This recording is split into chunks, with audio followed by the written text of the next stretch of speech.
Hello everyone. Um, Welcome to my Ignite talk on supply chain security. We definitely have a lot to unpack here and very little time to do it. My name is Ram. I am Chief Evangelist at the Cloud Foundry Foundation. What that meant was a few months into my present job, I was bang in the middle of the Log4j shell account.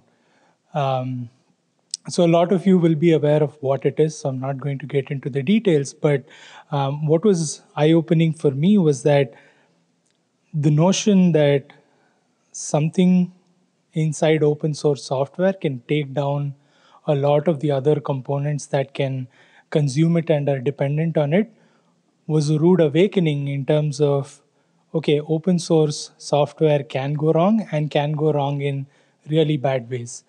To give you an example of what the current status quo is, this is a sort of a graph of all the different components that go into building a Node.js container. And one of the things that's on there is LibreOffice. And I have no idea why you need to compile LibreOffice into a container for a Node.js app. And so that brings into stark focus three areas about these containers that we really need to work on. And the solution to what's being built and who's building it and how can it be made more secure or where it is getting built is really the core of this talk. So the first piece that I wanted to highlight is what are known as SBOMs. So software bill of materials help consumers of images and containers understand what's inside each of these different pieces of software.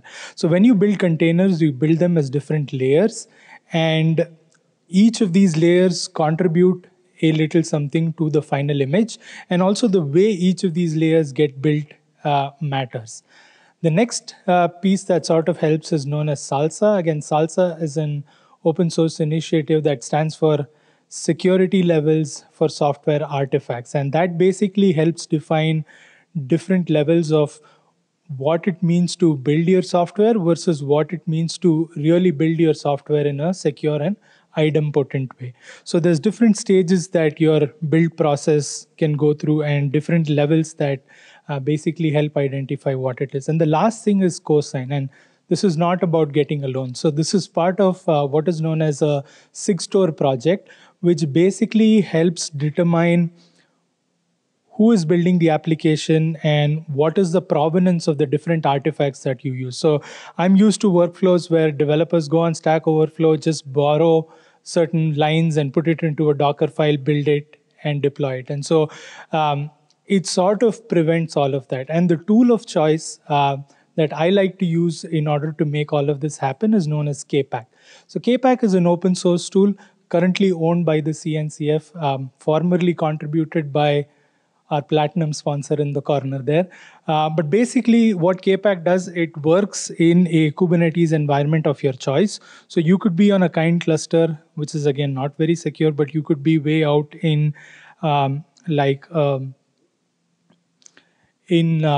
your remote Kubernetes clusters and things like that. And kpack will function entirely in terms of keeping your build process running and up to date. So kpack basically functions well in terms of using cosign, in terms of using build packs, which provide the SBOMs. And it basically has an architecture that helps put it on a remote instance that can be fully secure. So again, all of these projects are fully open source. Do check them out when you have the time. And that's it. Thanks.